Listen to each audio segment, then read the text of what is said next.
may dalang mga posibilidad ng tagumpay o kabiguan, ng ligaya o lungkot. Kaya marapat lamang na tanggapin si Jesucristo bilang tagapagligtas at Panginoon. At matapos yon ay panariwain ang katapatan at paglapit sa Kanya bawat araw o day by day. Ang day by day ay naglalayong umalalay sa pang-araw-araw na pamumuhay Kristiyano.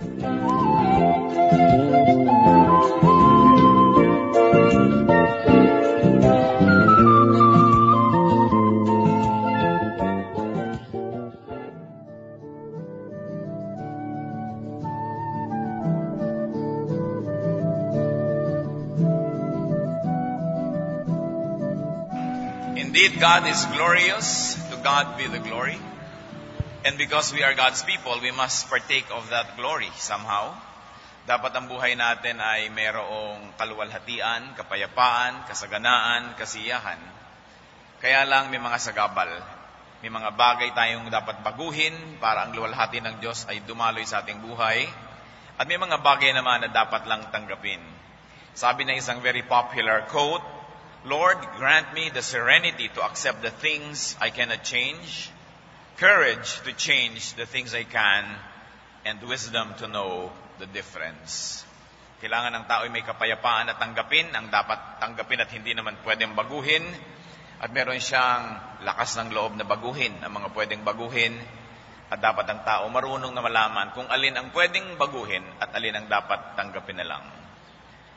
Maraming matututunan mula sa buhay ni Haring David sa ganitong larangan ng pagpili kung anong gagawin, pagkilala kung anong dapat baguhin at dapat tanggapin.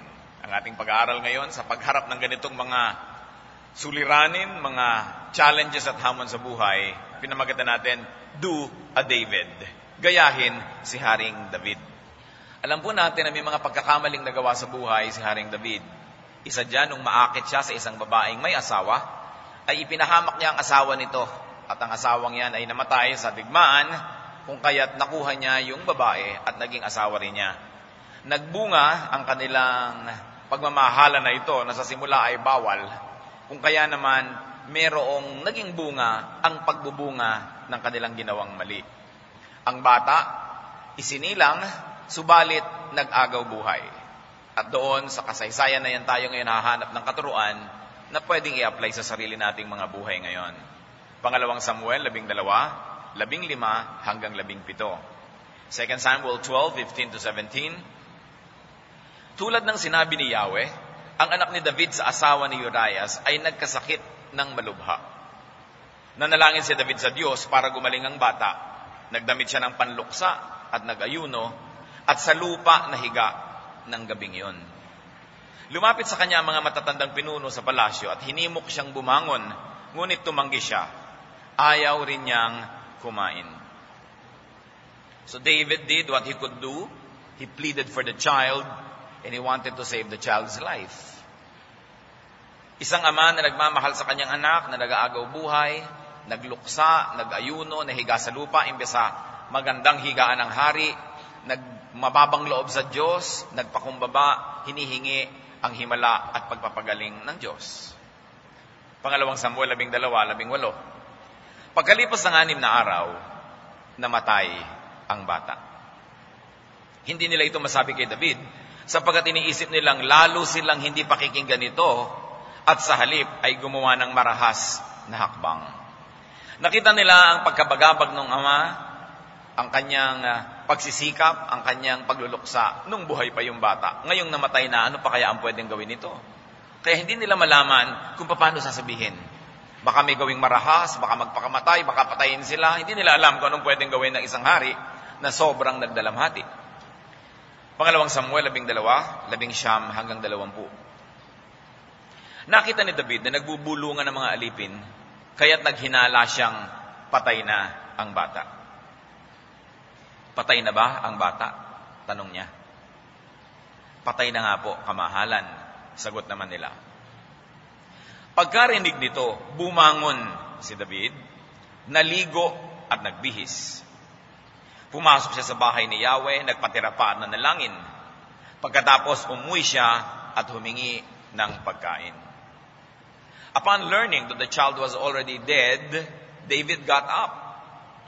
Nakadapa siya sa lupa. Isa po yung kaugalian nila pagka nagluluksa, pagka talagang tumatangi sa Diyos, nakadapa sa lupa. But David got up. David washed his body. The English versions even tell us that he put on lotions. He changed his clothes. Then he went to the house of the Lord and worshipped. After that, he went to his own home, the palace, and ate. Pangalawang Samuel, 12:21. Tinanong siya ng kanyang mga tauhan, hindi po namin kayo maintindihan. Nung buhay pa ang bata, nag-ayuno kayo at tumangis dahil sa kanya. Ngayong patay na, bumangon kayo at kumain. The servants got perplexed. Katakataka nga naman dahil kadalasan, pagka namatay yung pasyente, namatay yung pinag-aayuno, lalong nagluluksa yung namatay, lalong hindi kakain, lalong hindi maliligo, lalong magpapakanda, hapis-hapis. Baligtad ang nangyari. Nung malaman ni David na patay ng anak, bumangon, naligo, naglotion, nagpabango, nagworship, umuwi sa kanyang bahay na komportable at humingi ng pagkain at kumain. Nagtaka ang lahat. Bakit ganon? Kabaligtaran sa ginagawa ng nakararami. Pangalawang Samuel, 12:22-23. Nung buhay pa ang bata, ako'y nag-ayuno at tumangis sa pag-asa kong kahahabagan ako ni Yahweh at pagagalingin ang aking anak. Ngayong patay na siya, bakit pa ako mag-aayuno? Maibabalik ko pa ba ang kanyang buhay? Balang araw, susunod ako sa kanya, ngunit hindi na siya makababalik sa akin. Nakita niyo ang connection sa sinasabi natin, to change the things I can, to accept the things I cannot change, and to have the wisdom to know the difference. David explained that doing something for the child had its own time. May oras para magkiusap sa Diyos.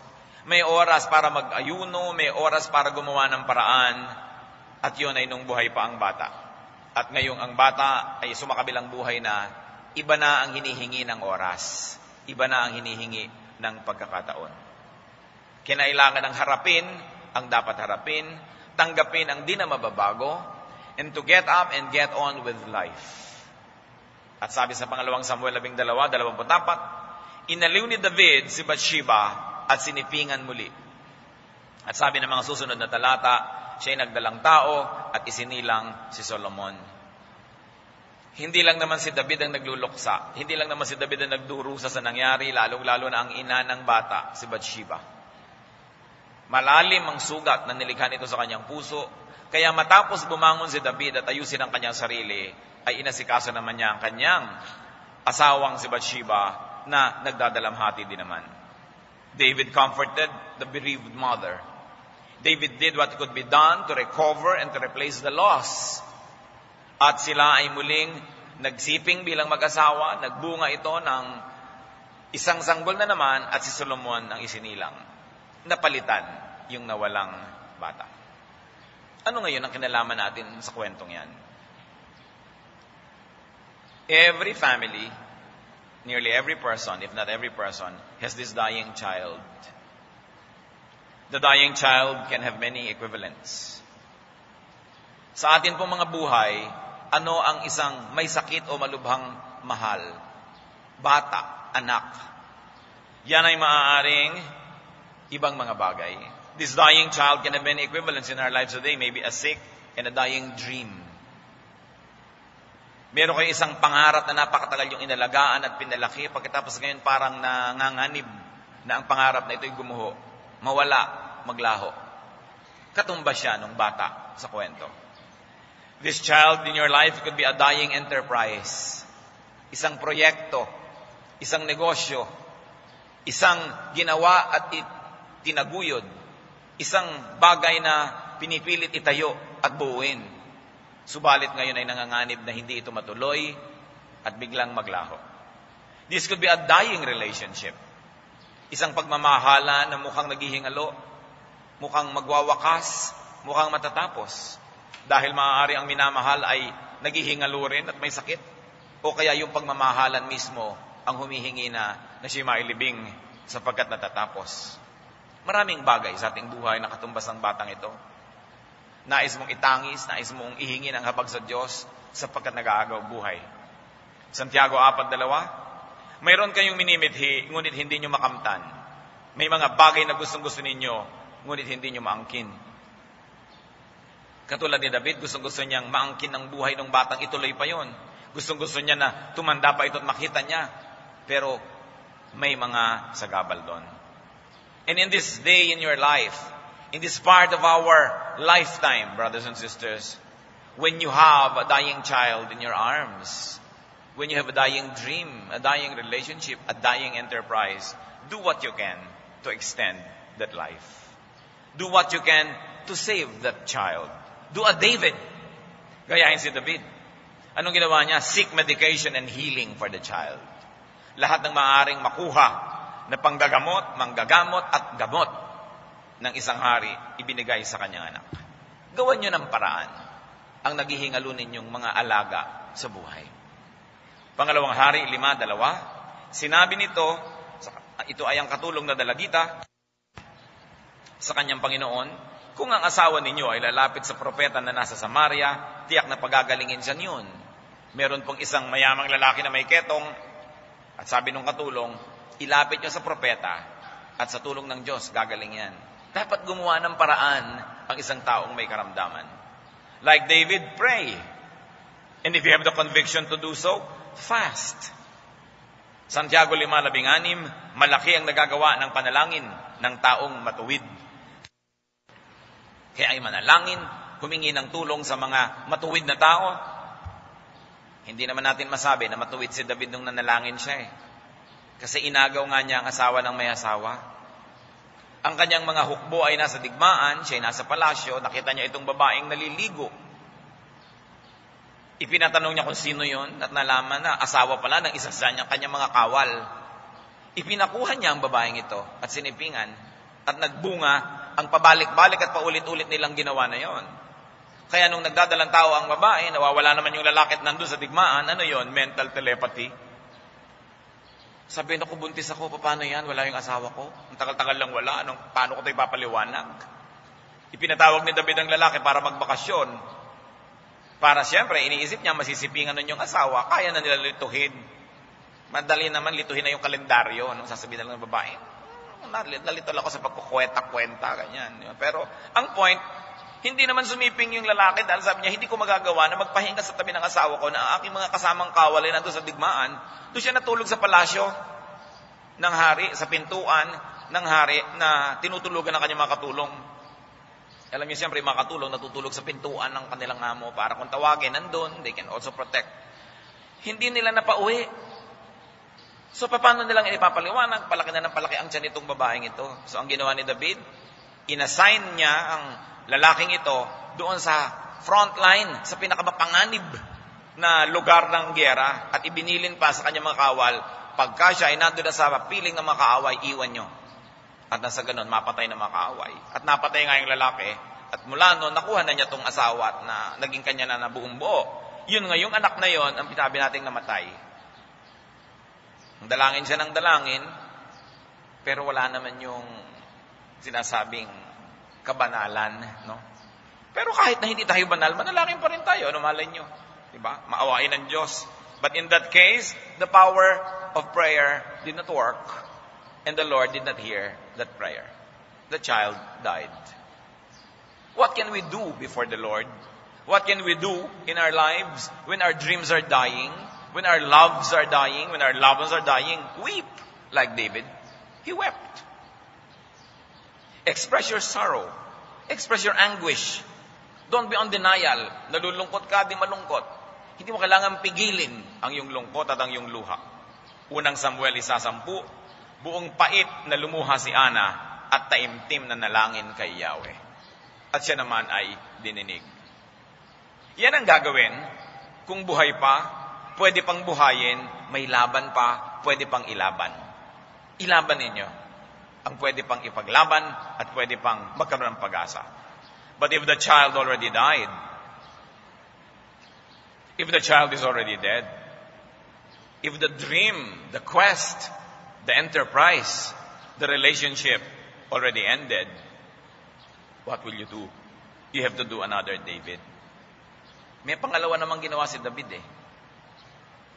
Kung namatay na ang minamahal, kung nagwakas na ang pag-iibigan, natapos na ang relasyon, nagwakas na ang kwento, do another David, get up.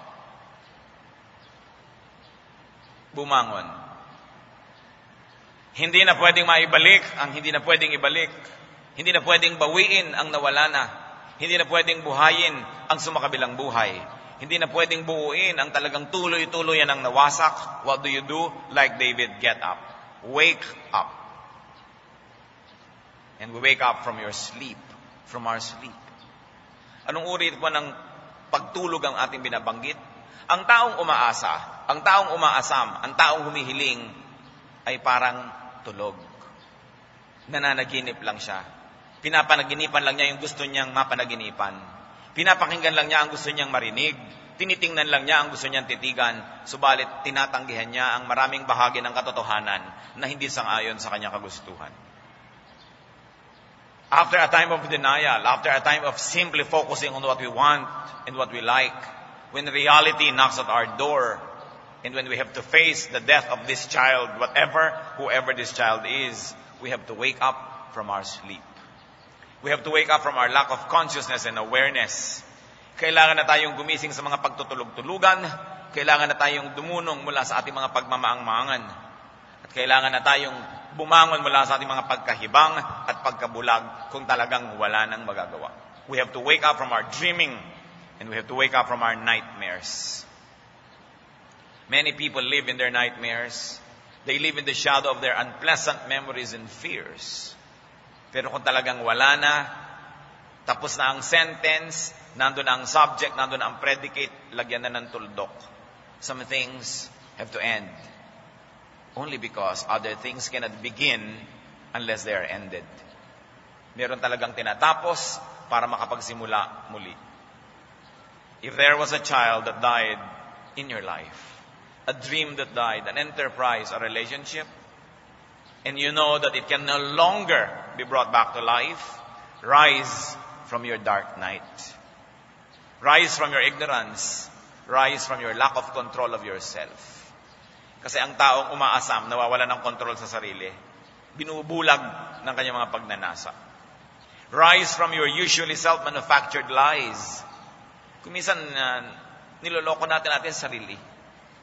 Gumagawa tayo ng mga kasinungalingan na nakapagpapalubag ng ating loob, subalit hindi naman nakakapagpatatag sa atin para harapin ang totoo.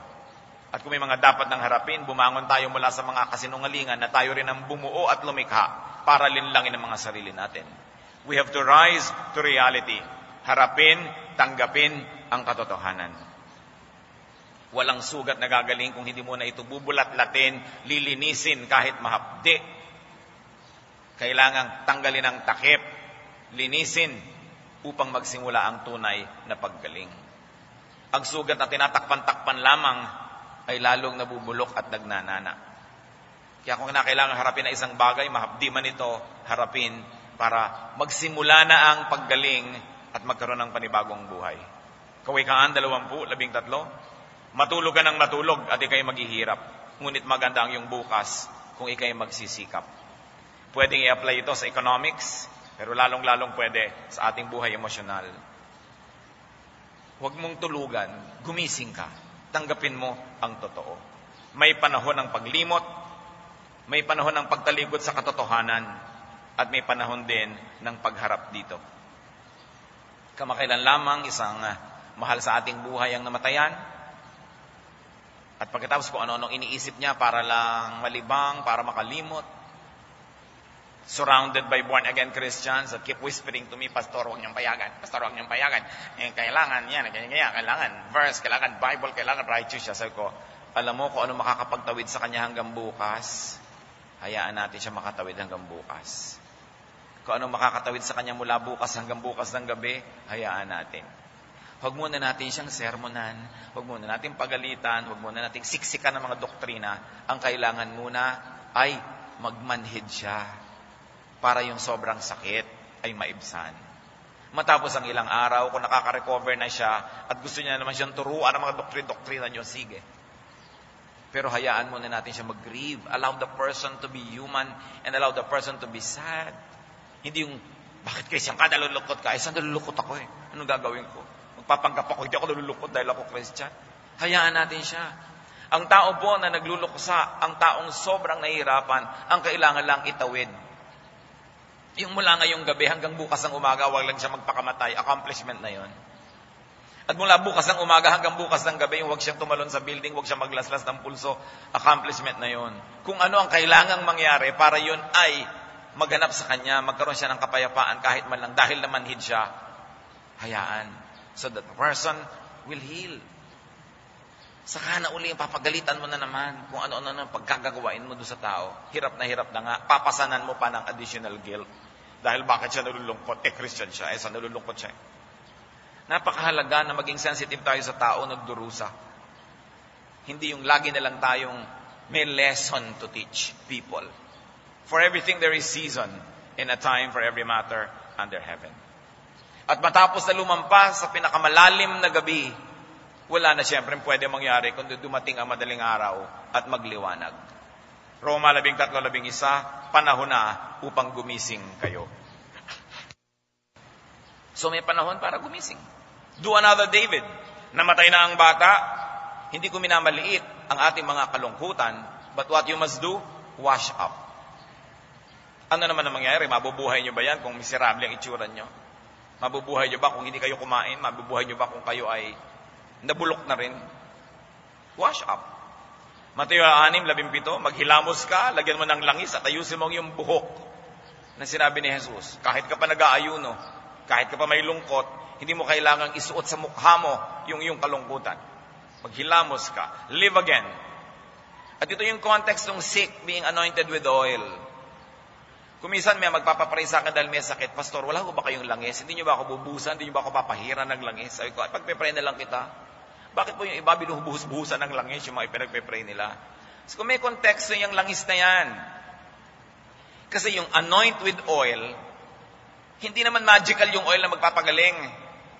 Sa Biblia, lalo ng New Testament, when you're anointed with oil, ibig sabihin, magpostura ka, maghilamos ka, refresh yourself, maglotion ka, maglagay ka ng kung ano-ano mga pampabango, yun yung anoint with oil. At anong kahulugan na ina-anoint with oil yung sick? Siyempre, yung sick, miserable ang itsura, makintabang mukha, maraming mga langis-langis sa ulo niya, yung siya amoy higaan. Pero sabi niya, kung ipinapanalangin ninyo ang may sakit at nananiwalig kayo na gagaling, anoint with oil, buhisan nyo na, pusturahan nyo na, ihanda nyo sa pagbangon dahil naniniwala pa kayo na babangon siya. Yan ibig sabihin ng anoint with oil. Hindi naman magic, etong oil, tuk-tuk-tuk, galing ka na. Ibig sabihin, anoint this person with oil. Bihisan nyo na parang gagaling na yan mamaya. Ayusan nyo siya, hindi yung mukha siyang bangkay. Ibig sabihin, ganun, katibay ang pananalig na inayusan na yung ipinaganalangin dahil babangon na yan, gagaling na yan. Pero yung pahiran ka ng langis, walang magic yon.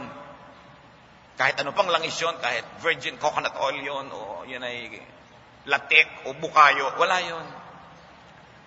Dapat naunawaan natin yung konteksto ng Biblia kasi kung ano pinaggagawa ng mga tao dahil sa maling pag-unawa ng kahulugan ng kultura ng mga tao na ito. So we wash up, and if we need to do so, wash up spiritually. Awit 51:7, ako ay linisin, sala ako'y hugasan, at ako'y puputi ng lubus-lubusan. So it could be a washing up of the body, it could be a washing up of the spirit, so that you may be ready to live again, you may be ready to be alive again. So what do you do? Do a David? Dress up. Nung nalaman niya na yung batay namatay na, bumangon siya, naligo, nagpabango, at nagbihis ng magarang damit. Look good, feel good. You may grieve, but you don't have to wear your grief on your sleeves. Because when you dress up, when you smell good, you invite beauty. You invite cheerfulness. You invite happiness into your life. May power yung mga yan pati mga kulay, pati mga amoy, na pinapatunayan ng aromatherapy, pinapatunayan ng color therapy. Mayroon niyang epekto sa ating damdamin, ang mga pinagsususuot natin. Kaya dapat pinipili-pili mo rin. Pinapasaya-saya mo ang iyong buhay. Ang mga kulay na isinusuot mo, hindi yung parang either ililibing ka o nakipaglibing. Kailangan pasayahin mo ang iyong buhay. Malungkot na nga, papalungkotin mo palalo. And the most important thing to wear a smile. A cheerful face invites happiness. A long face invites sorrow. Kawikaan 15:30, ang masayang ngiti sa puso ay kasiyahan.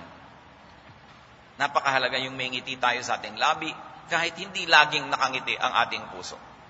What did David do? Look up. He worshipped. Para pumunta ka sa temple, aakyat-akyat ka ng konti, mataas yung lugar na yon. So he looked up. Namatay na ang bata, namatay na ang pangarap, natapos na ang lahat, worship. Find guidance, find strength and inspiration in God. Lalo kang dapat kumapit sa Diyos. Kanino ka pakakapit? Awit 121, 1-2. Doon sa mga burol ako'y napatingin.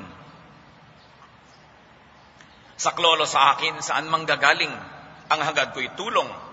Kay Yahweh magmumula sa Diyos na lumikha ng langit at lupa. Namatay ang bata, look up to God. Worship God. And it can help you look up to great people. Maraming mga tao na pwede pagkuhanan ng lakas, inspirasyon, at tulong. Look up to people. That's why we must surround ourselves with people who make sense, people who are godly, people who are made of good stuff, so that when we become weak, we can draw strength from them. And when we are strong, we can give them our strength. Hebreo 12:1. Kaya nga, dahil napapaligiran tayo ng napakaraming saksi, talikuran natin ang anumang balakid na pumipigil sa atin. Buong tiyaga tayong tumakbo sa paligsahang ating sinalihan. So pagka tumatakbo ka, ang titingnan mo yung mga nangunguna, hindi yung mga kolelat. No? Tinitingnan mo yung may mga na-accomplish, gaganahan ka sa buhay. So kayo, pagka nalulungkot, ang inyong isama sa buhay nyo, yung mga may kasiyahan, may mga kalakasan, para tayo maiangat. Kailangan gumawa ng paraan. Look up and not down on people. Ang titingnan mo yung nakaka-inspire, yung mas mataas, yung mas maraming nagagawa. Kesa i-compare mo ang sarili mo, ba't sila walang ginagawa? Ba't sila tamad? Ba't ka ko-compare doon? Dapat yung nakakabigay ng inspirasyon. Be upward looking. And when you look at people, look for the noble, look for the sublime, the encouraging, the inspiring in them. Filipos 4:8. Dapat maging laman ng inyong isip ang mga bagay na karapat dapat at kapuri-puri. Mga bagay na totoo, marangal, matuwid, malinis, kaibig-ibig, at kagalang-galang. Pinupuno natin ang isip ng ganitong mga bagay, lalo't namatay ang bata. Hindi yung lalo mo pang palulungkotin ng iyong buhay, mag-iisip ka pa ng lalong nakakapagpadilim ng iyong mukha. And what did David do that we can do? Go up. Go up to your palace. Go up to your home. Go to where you can be comfortable. Lucas 15:18. Nakita niyo yung alibughang anak na naglayas? Nung nagipit, sabi niya, babalik ako sa aking ama. At sasabihin ko sa kanya, Ama, nagkasala po ako sa Diyos at sa inyo. Mga kapatid, ang dami nating pagdurusa na mawawakasan kung uuwi lang tayo. Umuwi ka lang sa asawa mo, umuwi ka sa nanay mo, umuwi ka sa kapatid mo, umuwi ka sa mahal mo sa buhay, umuwi ka sa pangarap mo na nilimot mo, umuwi ka sa iyong sarili dahil nawala ka sa sarili. Dapat ang tao umuwi. Tulad ng nangyari sa taong ito, na sobrang hirap ang dinanas, na hindi naman niya daranasin sana kung nandun lang siya sa kanilang sariling tahanan. Marami tayong pagdurusa kasi wala tayo sa sarili nating tahanan. Wala tayo sa sarili nating comfort zone. Wala tayo sa ating accomplishment zone. Wala tayo sa sarili. Ang bawat tao kagalang-galang, pero pag hindi mo na ginagalang ang sarili mo, nagpapakahamak-hamak ka na dyan sa pagpapalimos mo ng konting pagtingin, magdurusa ka. Dapat bumalik ka sa sarili mo, yung sarili mong may paggalang, yung sarili mo na merong identidad, yung sarili mong may kabuluhan, na hindi lagi nakapulupot, nakaasa, nakasandal sa iba. Maraming pagdurusa ang matatapos kung uuwi tayo. Kayo ang mag-isip kung ano yung uuwian nyo dapat para matapos ang maraming pagdurusa. And like David, what do we do? Namatay na ang bata. Fill up. Eat. Drink. Ano pang magagawa mo? Namatay na, alangan namang sumunod kang mamatay. Hindi naman natin pinipilit na magkaroon tayo ng gana dahil talagang makumisan, mahirap lumulon kung malulungkot ka. Pero dapat kumain ka na lang ng mas madaling lulunin. Huwag ka munang kumain ng mamon. Mahirap talagang lulunin yun, lalo nagluluksa ka o pulburon. Pero pwede ka naman humigop ng sopas. Pwede ka naman magpaswero kung talagang hindi ka makalulun. Gumawa ka ng paraan dyan para ka mabuhay. May nakalibing dyan o kaya may nakaburol, tas ikaw ito nag-aagaw buhay din. Di ba doble problema yan? Fill up. Katulad na lang na isang propeta, nalungkot ng nalungkot, gusto nang mamatay, yung pala, gutom lang. Unang hari, 11, 7 hanggang 8. Ngunit bumalik ang anghel ni Yahweh, ginising niya muli at sinabi, bumangon ka at kumain, napakahaba pa ng lalakarin mo.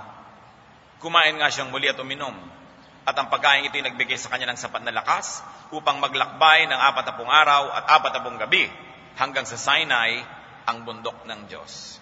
So the great prophet was so depressed. He wanted to die. Yung pala kulang lang siya sa kain, sa tulog at pahinga. Kaya nung siya'y nakatulog, pinakain siya ng anghel, pinainom. Anong sabi? Bumangon ka at kumain. Huwag mong daanin lang sa tulog kasi hindi ka pwedeng matulog ng gutom. Kumain ka dahil mahaba pang lalakarin mo. At nung nakakain, nakatulog, naglakbay ng walang tigil, 40 araw at 40 gabi. Yun yung taong gusto nang mamatay sa panghihina. Mga kapatid, ang kininyo ang verse na ito kung kailangan nyo ito ngayon. Kung merong kayong mga panlulumo, panghihina, depression, lungkot, kumain kayo kasi mahaba pa ang buhay. Kung hindi nyo balak mailibing bukas, kumain kayo.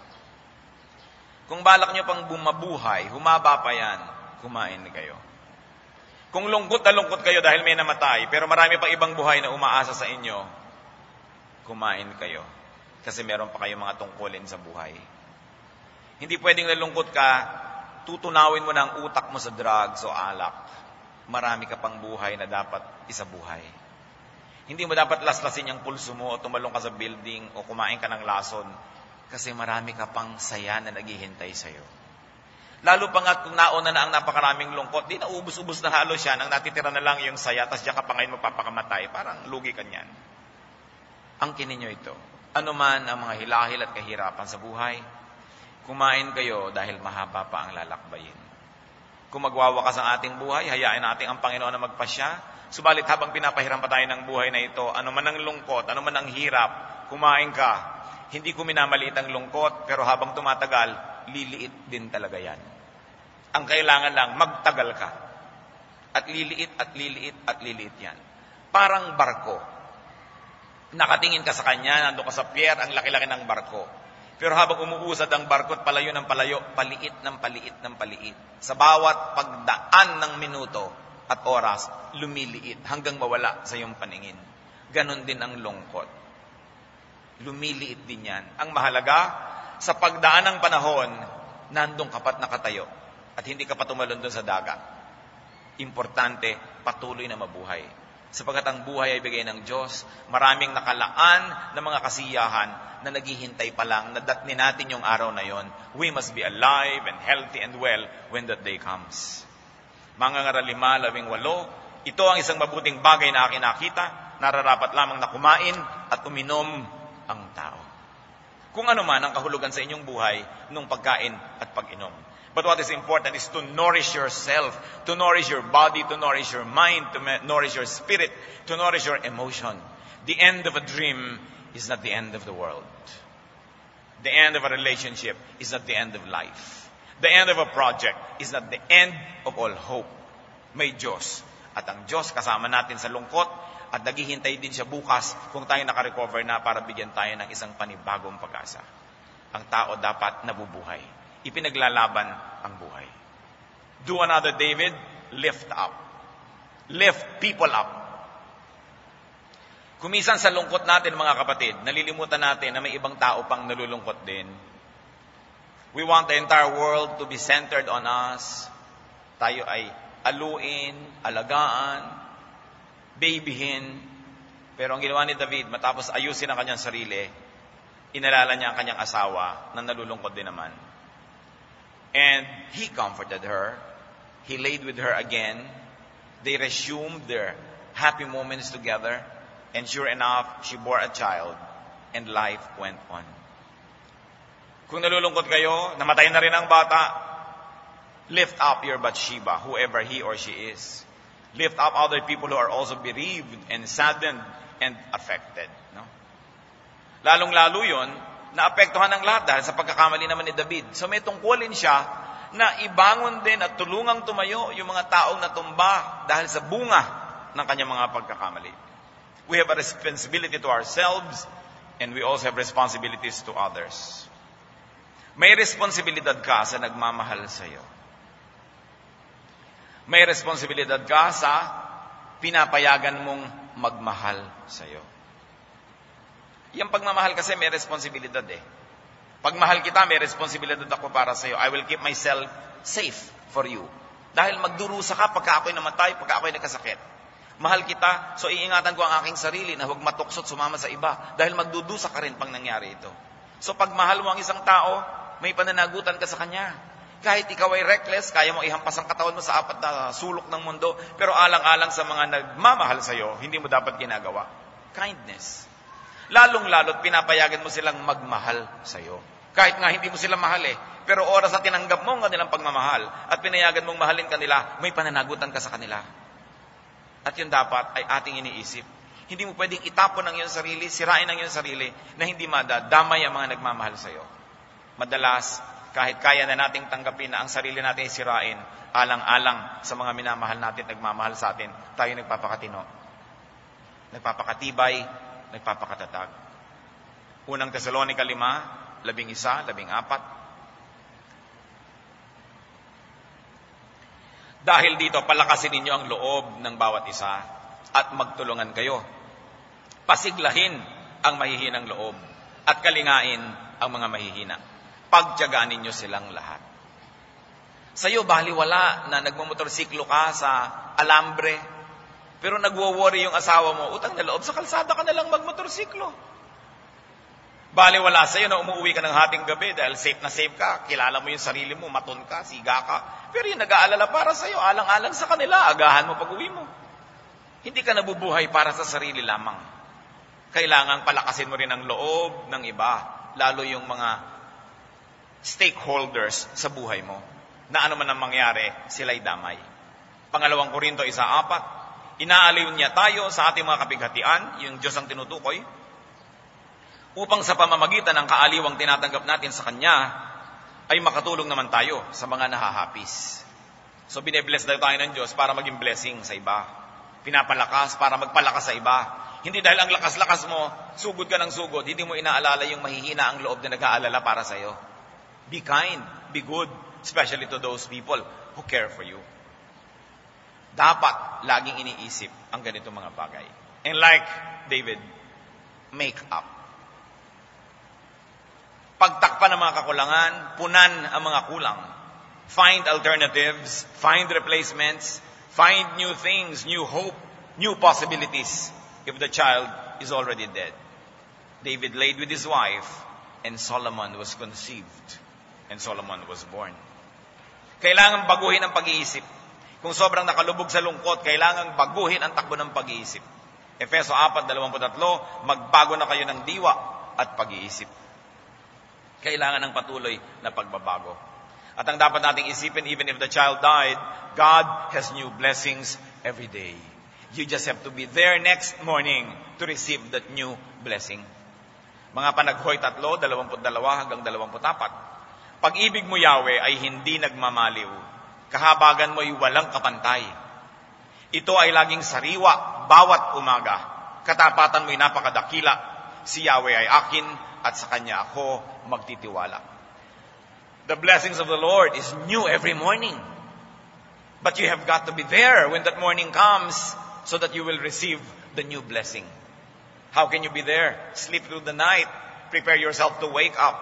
Smile and behold life, because every new day brings hope.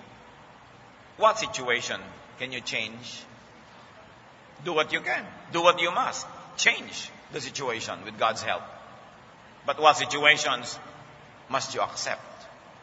What situations can you not change? What situations can you not rise from? Do a David. Get up. Wash up. Dress up. Look up. And go up fill up, and make up. When you do that, your life will have a new turn, you will have a new hope, a new beginning.